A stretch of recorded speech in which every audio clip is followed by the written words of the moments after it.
Yesus tidak hanya sanggup untuk memberikan penglihatan kepada mata jasmani, tetapi ia juga sanggup untuk menyembuhkan mata rohani kita yang gelap. Bagaimana caranya? Let's dive deeper to the verse and verse.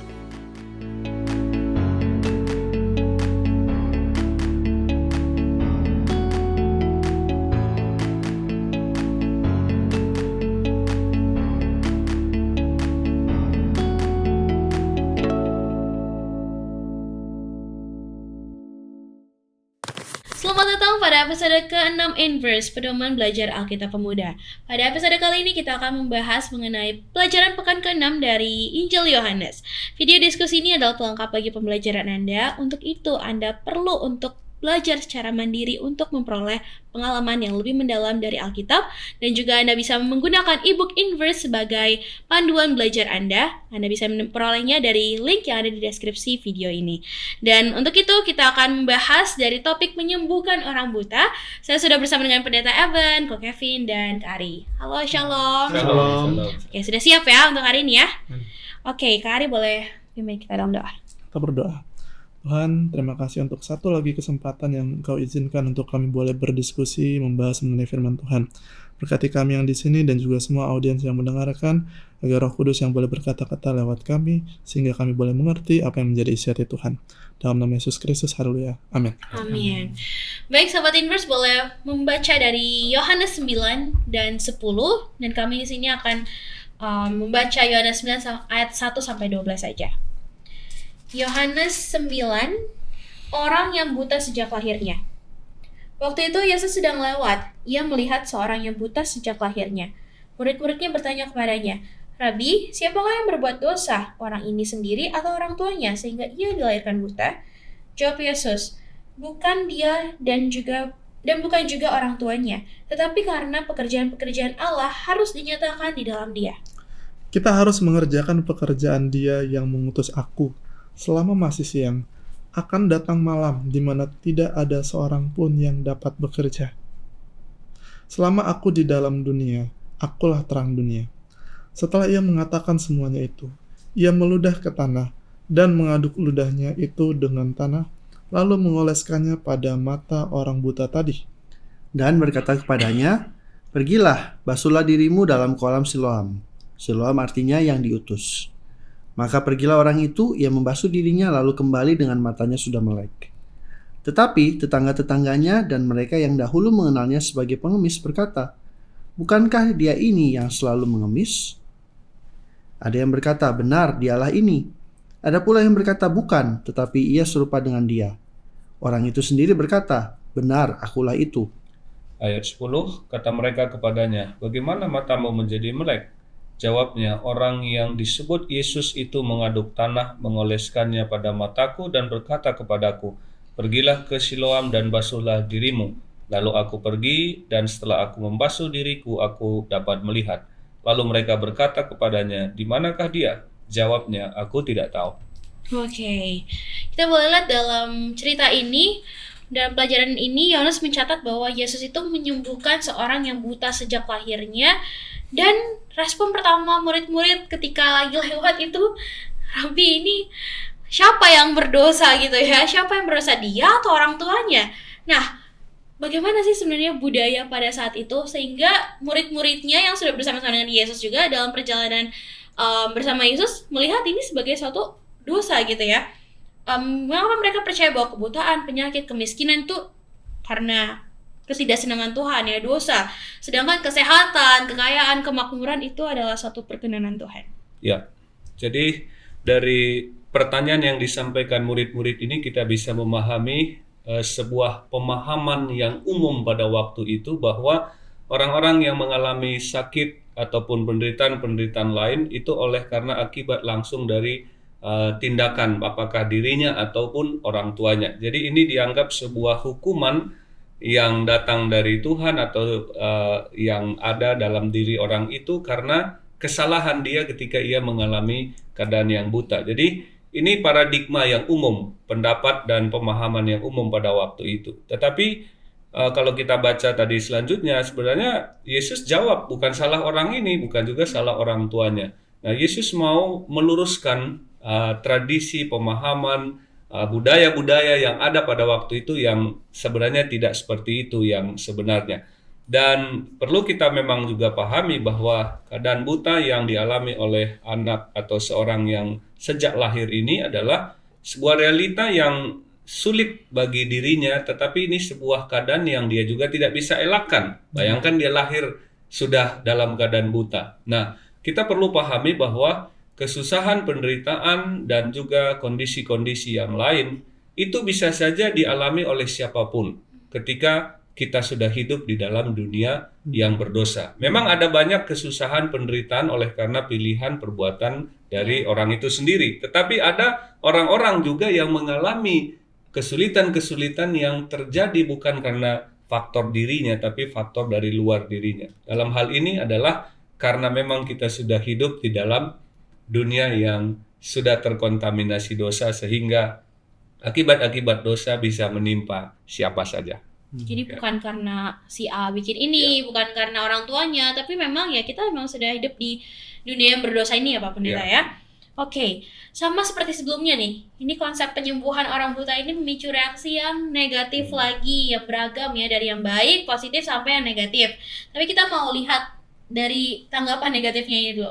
Mengapa tindakan yang penuh kasih ini justru memancing perdebatan gitu? Padahal kan ini satu hal yang, bayangin kalau misalnya aku sakit gigi ya kan, ke Kak Ari sembuhkan aku ini sakit gigiku langsung sembuh, ya aku thankful dong, terima kasih Kak Ari baik banget, tapi kalau dikasih gratis gitu kan, ya kan harusnya seneng gitu. Tapi ini kenapa justru malah makin berdebat ini ya? Nanti orang tanya, itu dibikinnya pas hari Sabat bukan? Iya. Kan?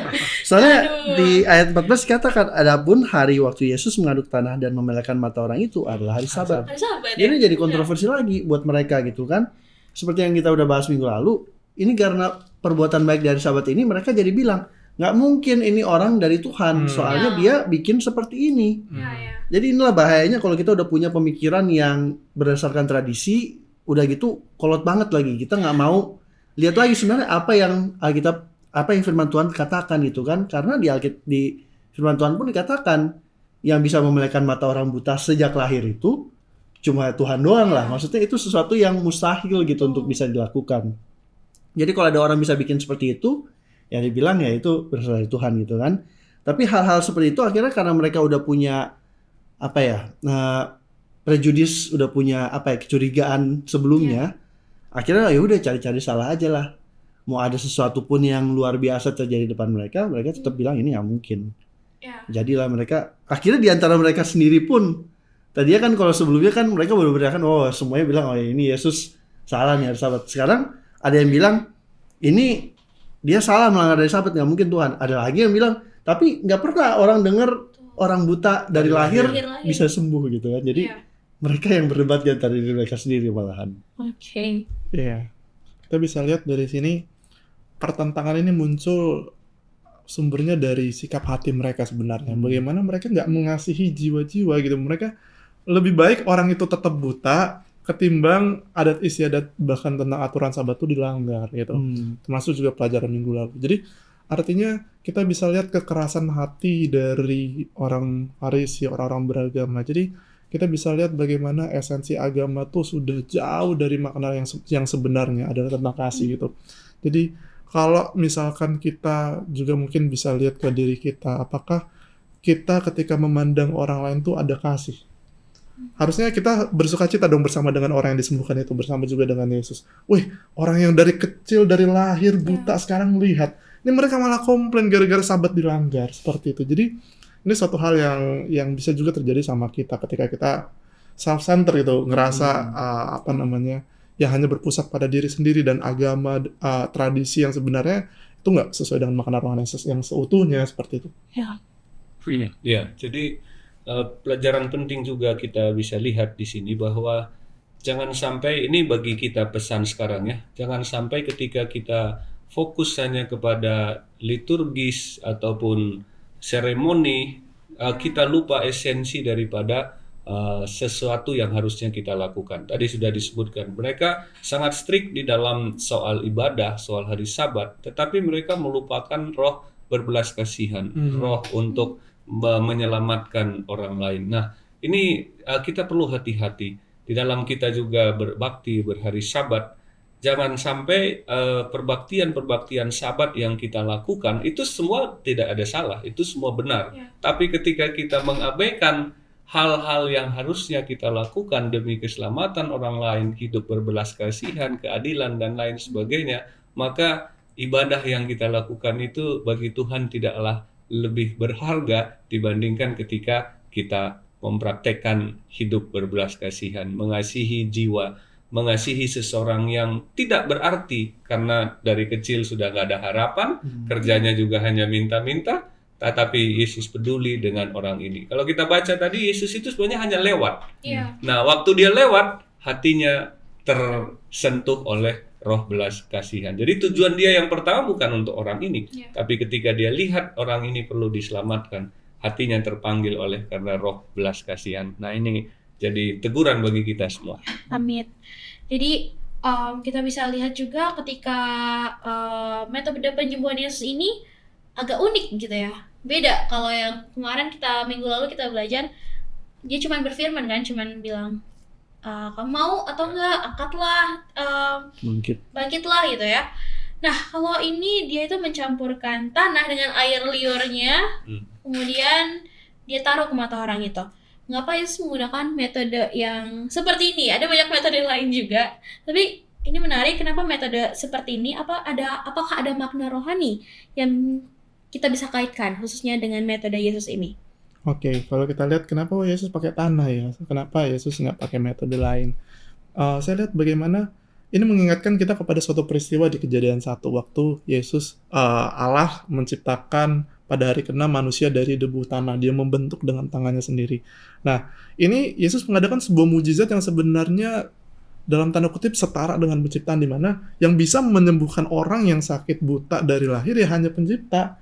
Itu hopeless untuk membuat orang buta yang dari lahir bisa jadi ngelihat seperti itu. Jadi itu mengingatkan menyatakan kepada orang-orang tentang kuasa Yesus, keilahiannya dia. Makanya orang-orang pada akhirnya berdebat tentang keilahian Yesus. Masa dia seorang yang ilahi tapi melakukannya pada hari Sabat. Itu yang akhirnya jadi pertentangan. Tetapi yang mau ditekankan di sini adalah bagaimana Yesus menggunakan cara itu untuk menunjukkan kepada orang-orang tentang siapa dia, dan akhirnya kerinduan Tuhan adalah ketika mereka mengenal siapa dia, bahwa dia adalah bagian dari Allah, dari pencipta, mereka bisa menerima dia dan percaya seperti itu.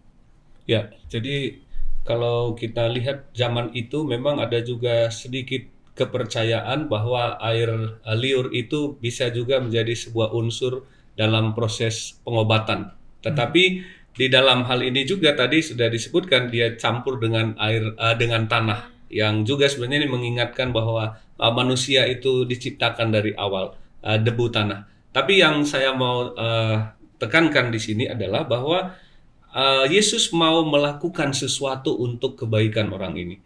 Jadi dia mau bersusah payah, dia harus mengaduk itu air liur, kemudian melakukan sesuatu, menempelkan di matanya. Ini sebuah pesan rohani bagi saya bahwa apapun pergumulan kita, Yesus mau berbuat sesuatu untuk melepaskan kita dari pergumulan kita. Ia peduli terhadap kesusahan kita, ia peduli terhadap ketidakberuntungan nasib yang secara alami sudah buruk yang dialami, dan ia sanggup mengubah sesuatu yang rasanya tidak ada harapan menjadi sesuatu yang penuh harapan. Orang yang buta sejak lahir ini secara medis, ini ada dokter ya, ini sulit untuk diubah, mustahil. Tetapi hal yang mustahil bagi manusia di dalam Tuhan itu selalu masih ada harapan. Nah, ini pesannya mungkin. Dan ini ada sebuah kerjasama yang indah antara Tuhan dan manusia. Kalau diceritain ya, soalnya dibilang Tuhan kan aduk ludah dengan tanah, terus dia suruh juga orangnya pergi. Iya. Orang itu bisa aja mikir, ngapain gue pergi? Iya. Nggak mustahil kok, nothing is gonna happen gitu, nggak akan ada yang terjadi gitu. Bisa aja seperti itu. Tapi dia pikir, oh udah dah. Ingat bahwa dia masih buta ya. Dia masih buta, dia harus pergi ke suatu tempat yang mungkin bukan di situ gitu kan. Jadi ada usaha di situ. Pasti ada usaha, nggak cuma ya udah masuk di depan kamu gitu. Ini kan disuruh pergi, terus dibilang orang ini pergi dan membasuh diri, ya kan? Jadi ada suatu kerjasama yang indah antara Tuhan dan manusia di sini. Nggak selalu Tuhan tuh kalau misalnya kasih sesuatu kita cuma kayak gitu aja langsung Ya. langsung dapet. Ya. Kadang-kadang Tuhan kasih, tapi kita juga ada bagian yang kita harus kerjakan gitu. Ada bagian yang harus kita lakukan yang merupakan bagian kita, dan orang ini melakukan apa yang menjadi bagian dia. Dia menurut kepada apa yang Tuhan firmankan, dan akhirnya terjadilah mujizat itu. Amin. Jadi kalau misalnya kita yang sekarang mungkin pingin semuanya instan, ya kita ajarkan bahwa ada hal-hal tertentu yang dimana kita tuh harus menurut apa yang Tuhan minta kita, supaya kita bisa beroleh apa yang Dia mau kasih ke kita. Amin. Ya. Masak mie instan aja harus nurut Ada proses. petunjuknya. Kalau nggak nurut ya nggak akan jadi itu mie instannya ya. Jadi memang Tuhan melibatkan kita juga untuk mengerjakan hal-hal besar yang memang Tuhan mau nyatakan dalam hidup kita. Karena tadi di ayat berapa tuh tadi ya? Karena bukan oleh kesalahan siapa-siapa, namun katanya pekerjaan-pekerjaan Allah harus dinyatakan dalam orang ini, dan dia merespon panggilan itu seperti Kak Kevin bilang, dan terjadilah banyak orang yang boleh melihat. Oke, kita akan lanjutkan diskusi ini, sahabat Universe, setelah yang satu ini. Bosen, ngantuk, malas, nggak ngerti? Apakah kata-kata ini keluar ketika kamu mendengar kata Bible Study? Belajar Alkitab harusnya menjadi suatu hal yang menyenangkan, tapi kenapa rasanya susah sekali untuk memulai? Apa yang salah? Apa yang harus dilakukan agar belajar Alkitab rasanya tidak begitu-begitu saja? Banyak orang bilang ada banyak jalan menuju Roma. Jika pepatah ini benar, kami percaya Tuhan pasti sudah sediakan lebih banyak lagi jalan menuju Alkitab, menuju Dia. Hanya saja, jalan-jalan itu mungkin belum terlihat oleh kita. Tapi kita bisa meminta. Yesus pernah berkata dalam Matius 7 ayat 7, "Mintalah, maka akan diberikan kepadamu. Carilah, maka kamu akan mendapat. Ketuklah, maka pintu akan dibukakan bagimu." Bagaimana cara memintanya? Lewat doa. Berdoalah untuk meminta hikmat dan kemauan yang kuat untuk belajar Alkitab. Setelah itu, mari buka Alkitab dan belajar sedikit demi sedikit sesuai kemampuanmu. Jika kamu bingung mau mulai dari mana, Inverse Indonesia memiliki Bible Study Guide yang bisa membantumu menentukan apa yang ingin kamu pelajari. Semua dikemas dengan bahasa yang mudah dimengerti. Inverse juga berusaha keep in touch untuk menemani kamu belajar Alkitab. Ada sosial media, diskusi melalui podcast. Semua dilakukan untuk mengingatkan kamu bahwa kamu tidak sendiri. Bahwa kita sama-sama bertumbuh dalam Tuhan, kita belajar bersama-sama, kerja bersama-sama untuk Tuhan. Dan kalau suatu saat kamu kembali merasa jenuh atau buntu, selalu ingat, ada banyak jalan menuju Roma. Ada banyak cara untuk belajar Alkitab dengan menyenangkan, dan kami harap Inverse adalah salah satunya. Open your heart dan open your Bible. Let us dive deeper into the verse. Inverse.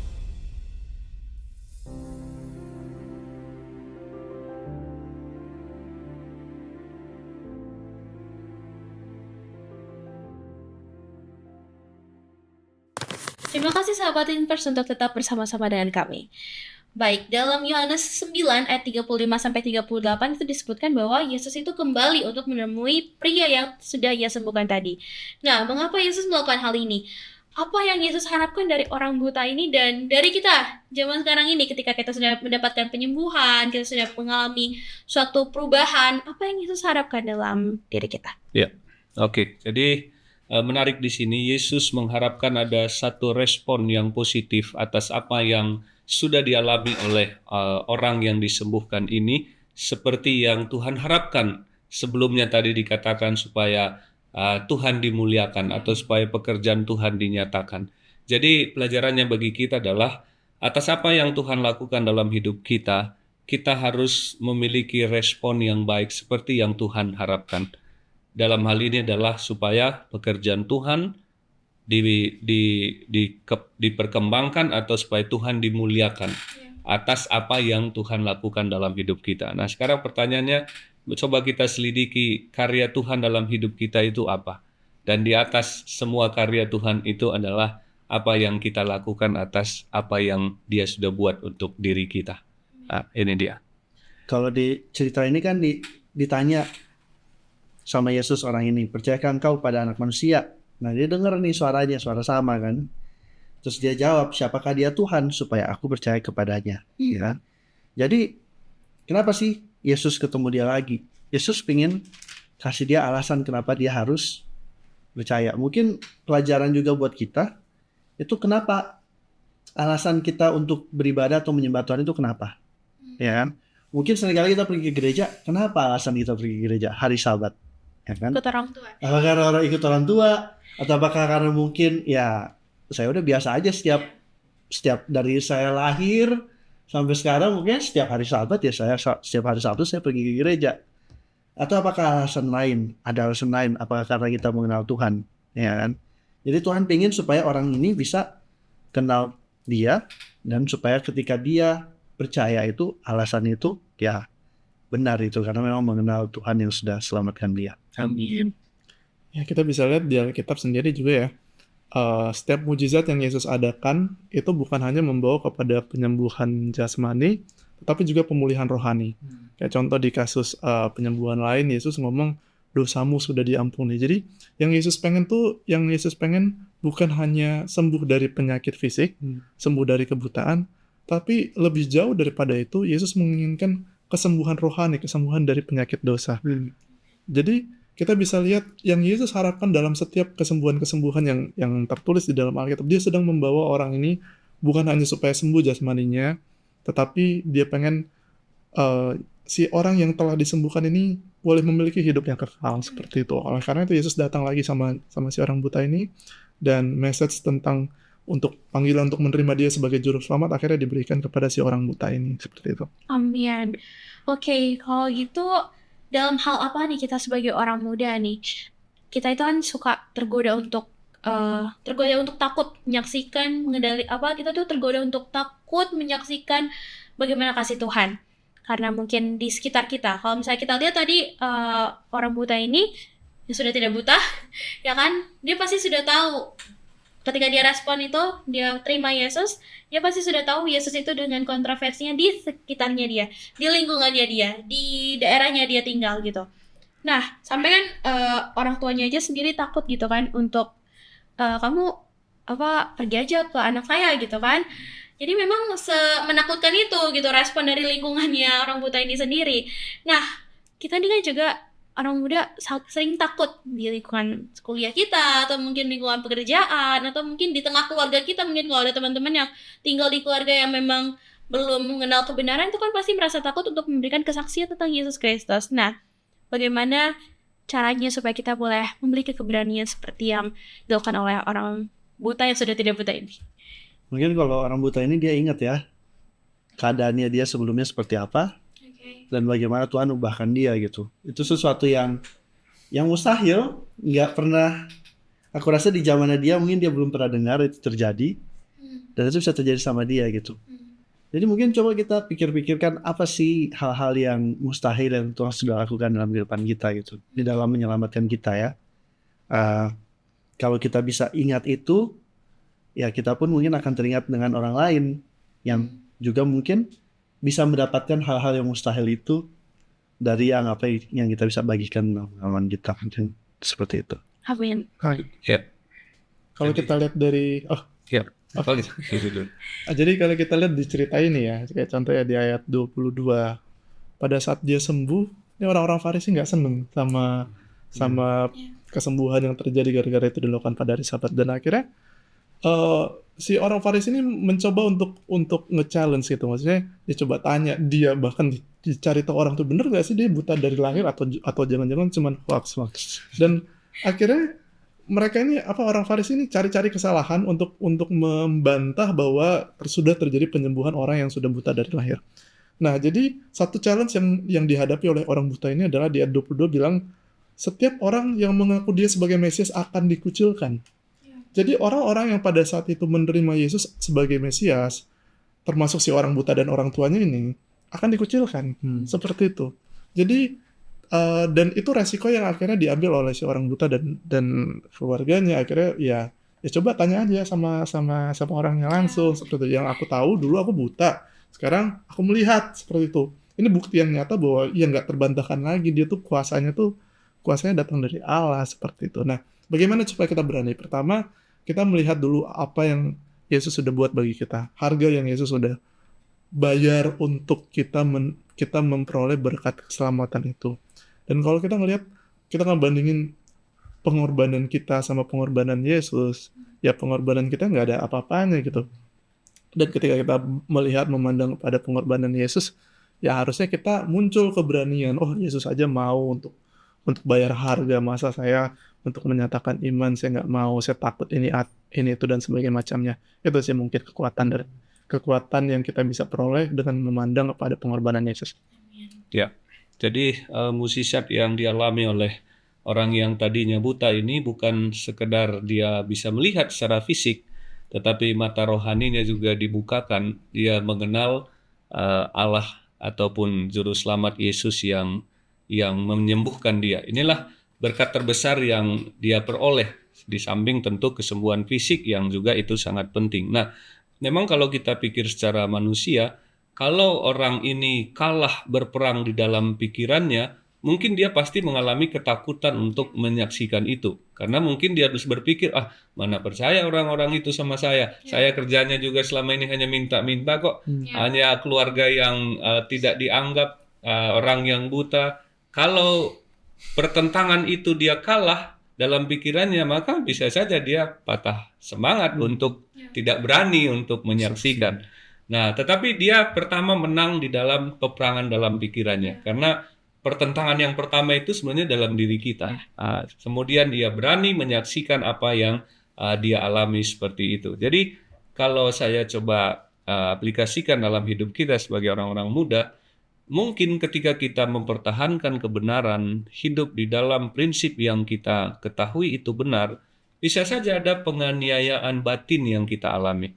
Tekanan dari lingkungan, secara sosial, dan lain sebagainya. Mungkin bukan penganiayaan fisik, walaupun pada waktunya bisa saja ada penganiayaan fisik yang dialami ketika kita berdiri teguh dalam kebenaran. Tapi saat sekarang ini bisa saja ada tekanan-tekanan perasaan dari lingkungan, teman sepergaulan, dan keadaan-keadaan yang lain. Ketika kita lebih memilih dalam prinsip yang benar dibandingkan untuk mendapatkan satu posisi tetapi melanggar prinsip kita, bisa saja itu seperti ada tekanan batin, penganiayaan batin yang kita alami. Tetapi kita harus juga menang di dalam penganiayaan batin itu, ataupun tekanan dari teman sebaya kah, lingkungan, dan lain sebagainya. Dan kita harus dengan berani mempertahankan iman kita, termasuk tentunya memberitakan pengalaman rohani kita dengan Tuhan. Jadi yang saya mau tekankan adalah jangan kita kalah dulu dalam peperangan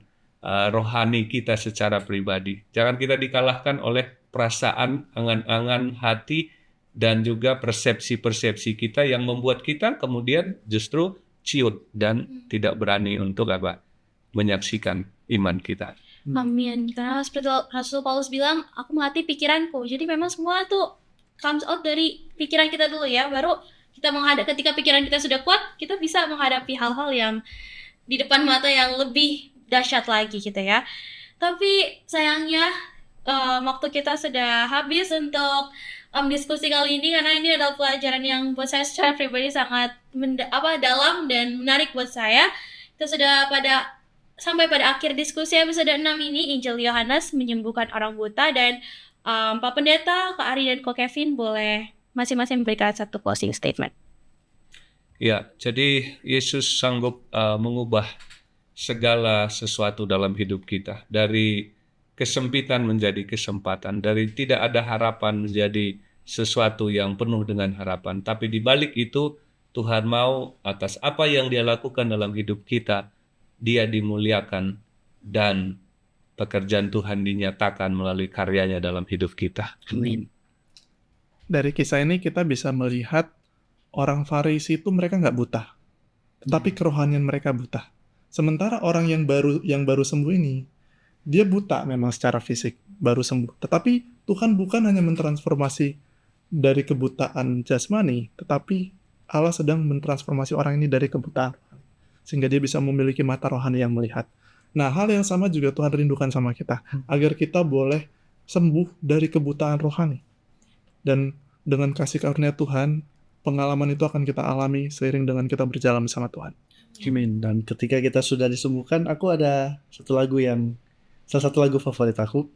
Itu liriknya tulisnya, pandanglah pada Yesus, lihat wajahnya yang mulia, dan lenyaplah kesenangan dunia dalam terang kemuliaannya. Jadi kalau kita sudah disembuhkan dari kebutaan kita, tetaplah memandang pada Yesus supaya kita bisa tetap berada di dalam kemuliaan Tuhan. Amin. Amin. Mari kita tutup dalam doa. Bapa di surga, kami kembali bersyukur buat pelajaran indah yang Tuhan sudah ungkapkan kepada kami ya Tuhan. Bantu kami untuk bisa setia dalam melakukannya. Berdoa untuk teman-teman kami juga yang menyaksikan tayangan ini. Kiranya kami semua boleh semakin bertumbuh hari demi hari untuk memandang kepadamu ya Tuhan. Terima kasih Bapa untuk kesempatan ini. Di dalam nama Yesus kami berdoa. Amin. Amin. Terima kasih banyak Pendeta Ben, Kong Kevin, dan Kak Ari, serta seluruh sahabat Inverse yang telah bergabung bersama dengan kami pada episode 6 kali ini. Semoga kasih Yesuslah yang menggugah kita semua untuk boleh bersaksi tentangnya. Tuhan Yesus memberkati, sampai jumpa pada episode berikutnya. And remember to always dive deeper into the verse. Inverse.